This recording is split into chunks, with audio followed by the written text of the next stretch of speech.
Good evening. A man walks into a bar. No, I'm just kidding. I feel honored to be here with you tonight and take part of the accomplishments of my dad. When he asked me to come with him to Illinois for a weekend, I knew that I was the favorite of the 7 kids. It's funny that I'm up here because all these achievements were before I was around, and I may be the only presenter that hasn't seen a single one of his games. I do remember when I was 6 or 7, and Dad ended up in the hospital and was diagnosed with multiple sclerosis. And that's when he decided to move us all from Illinois to Florida. Even with all that, after a few years, and by God's grace, he got back on the tennis court and started playing again. I remember Dad asking me to go with him to the tennis resort in Sarasota, Florida, where they would call him and ask him to play against the foreign guests and playing against the pros there and beating them. He told us countless stories about how many pairs of shoes were worn out through high school and college by just playing so hard. And how many hundreds of rackets that his dad kept through the years. I know that your family is proud, and by God's mercy, you have overcome so much. And thank you.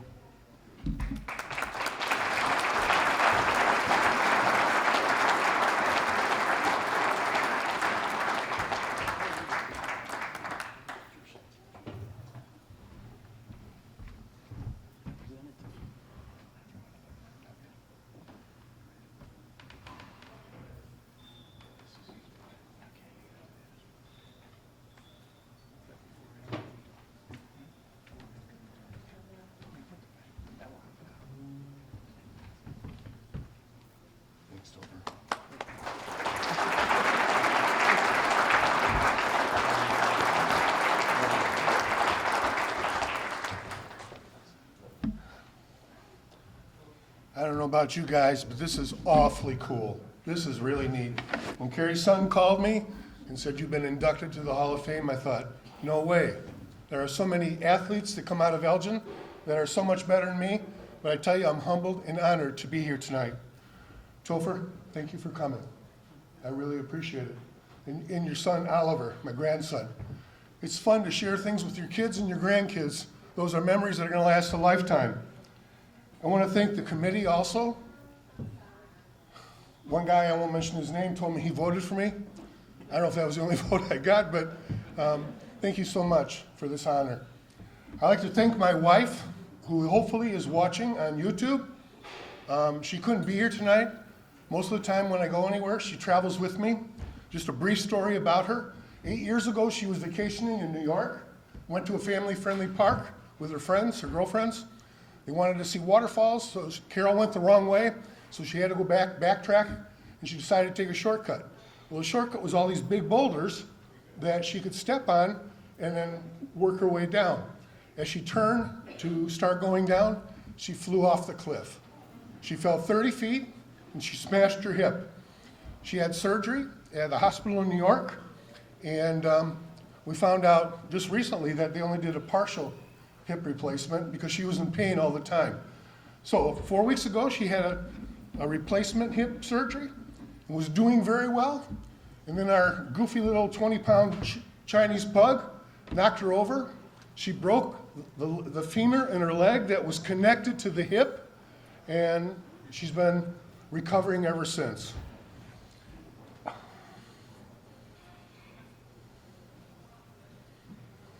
One thing I have to say about her, we have 8 children. You said 7, we have 8.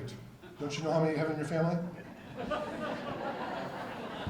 Their ages go from 45 down to 27. The reason why he didn't share that we had 8 is because years ago we adopted a young man in Nigeria and been a part of his life for a long time, so we included him as one of our children.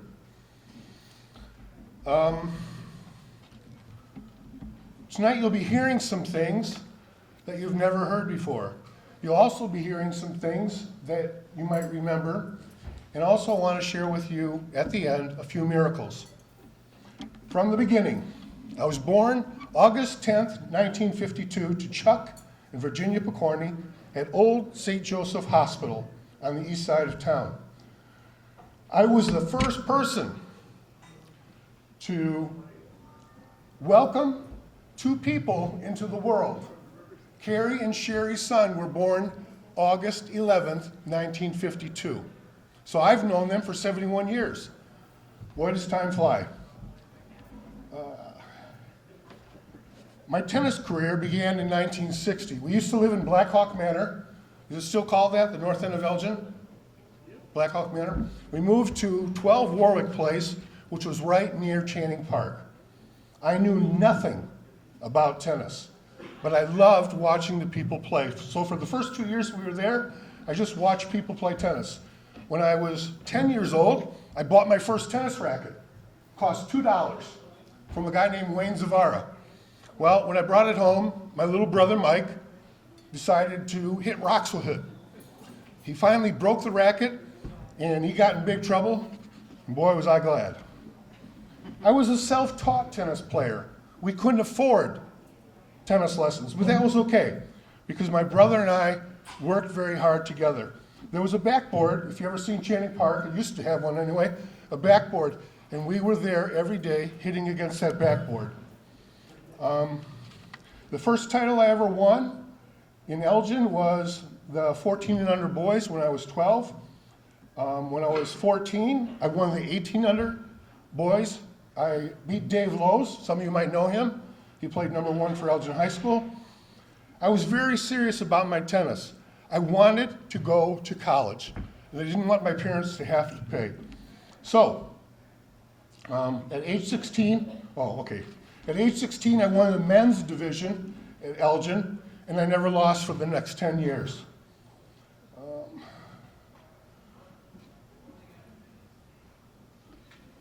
At the high school state tournament, my junior year, I wasn't seeded, but I went down every year, sophomore, junior, and senior year. I ended up beating the number 10 seed there, 6-0, 6-0. He didn't win a game. So a man came up to me and he says, "Hey, you're pretty good. Would you like to come to my school?" And I said, where are you at?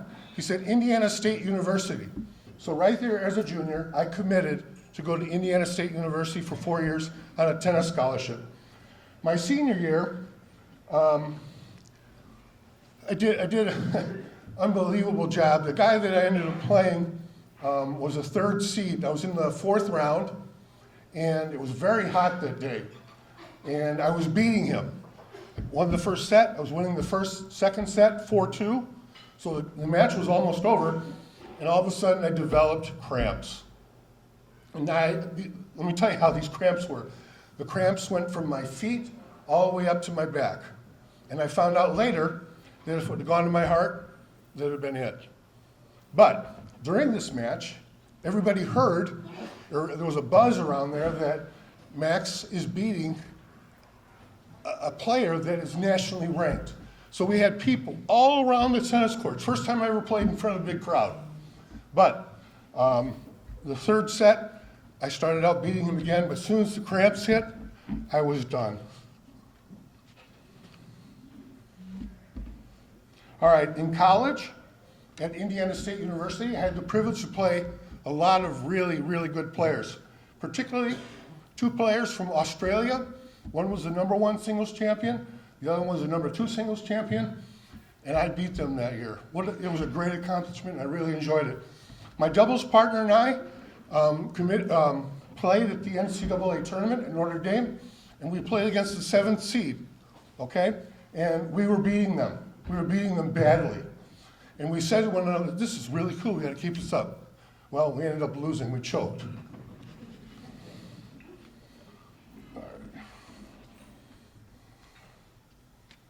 I have had the privilege to teach many people how to play tennis, a lot of people. And as I was growing up, a lot of people wanted to practice with me. And I thought, okay, fine. I lived 2 doors away from the court, so I was glad to practice with him. But this is where my professional status came in.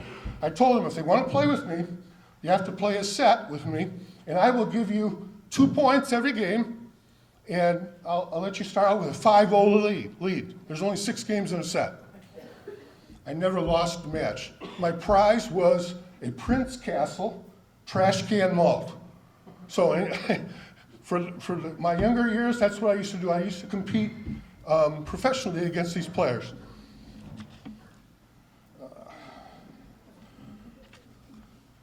You know what? I'm losing my place.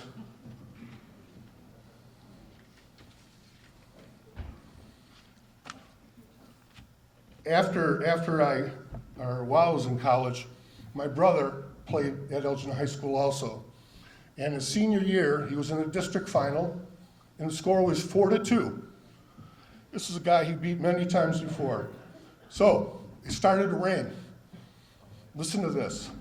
My dad drove down to Terre Haute, Indiana, Indiana State University, picked me up in the middle of the night, brought me home to help my brother. So work out with him when he played his match. I want to tell you that Michael won 40 points out of 42 points, and Michael was the district champ. But the reason I tell you this story is because my dad loved us boys and was willing to do anything for us to win at tennis.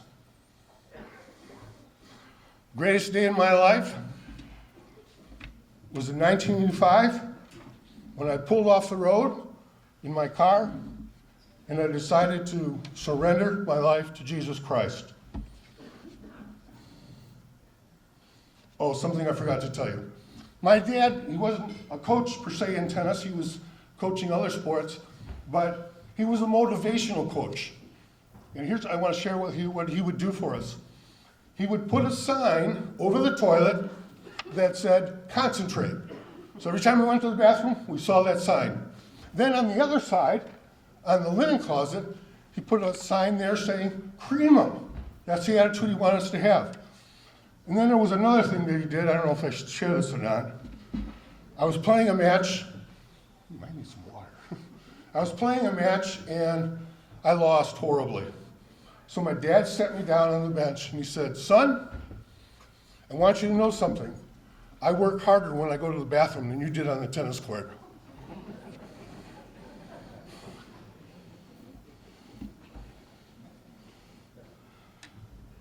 I was married in 1985 to my wife, Carol. And in 1991, Topher already told you, I was hit with multiple sclerosis. I lost my eyes, I lost my legs, and I couldn't go to the bathroom. Here I am laying in the hospital, have 5 kids, and what am I going to do? But by the grace of God and by the hospital giving the protocol, steroids, I was able to recover. Now, I am very happy to say to you, do I look like I have multiple sclerosis? No. When God heals, he heals very well. I'm almost done.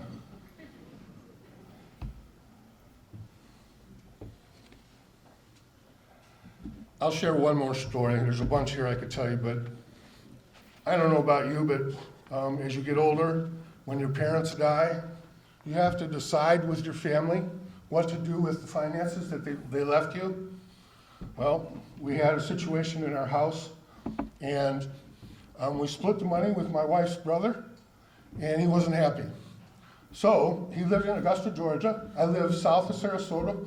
He drove 12 hours all night on a moped to talk to me. We weren't supposed to talk to each other because we each had attorneys, and the attorney said, just go through us. All right, so he came to the door, knocked on the door, and I said to my wife, your brother's here. And she says, so? He wants to talk to you. I'm not going to talk to him. So I opened the door, and I said, what are you doing here? And he stood there, and he says, I want you to know I've made some mistakes. So I thought, well, good. He wants to make up and get this thing done. So, brought him in the house. First room on the right was our dining room. I sat at one end of the table, he sat at the other. And we started talking a little bit about what his father, what he had in the bank and whatnot. And finally I got to the point, I said, look, what do you want me to do about it? And he stood up, pulled out a 9mm Luger, cocked, loaded, pointed at my head, and said, I've come here today to do what I should have done a long time ago. This is true. So I'm standing there looking at this gun pointed right at me, and it's like, oh no, now what do I do? So I started walking slowly around the table, and I started praying. I said, God, please help me. Walked a little further, and I said, I guess, Jesus, I'm going to see you in a couple seconds. Perfectly calm. What else could I do? But when I got that close to him, I saw that I was still alive, and I lunged towards his hand that had the gun, and my body lunging forward knocked him down on the ground. So here we're wrestling on the ground with his gun, loaded, cocked. And my wife walks into the room. He points the gun directly at her. And I thought, this is nuts. So I hit him as hard as I could in the side of his head. And he let go of the gun, and he spent 3 years in prison. Let's see.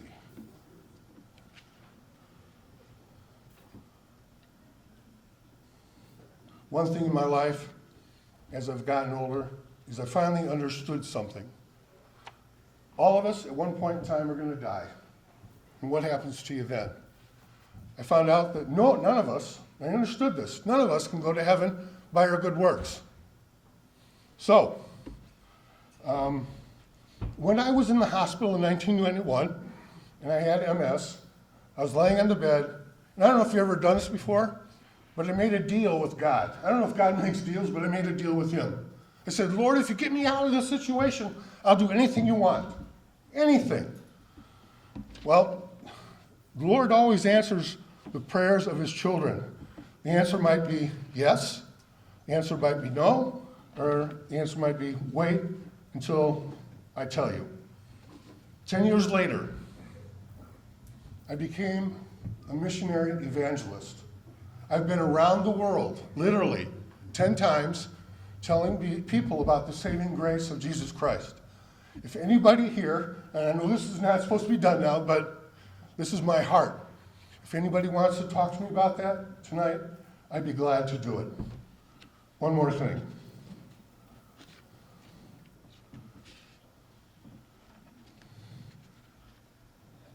It's a real treat to be around all you athletes. I want you to know that greatness is not measured by the awards we get. Greatness is measured by what other people say about you. Many of you said very kind things to me tonight, and I'm truly grateful. I want to tell you thank you so much, and God bless you all.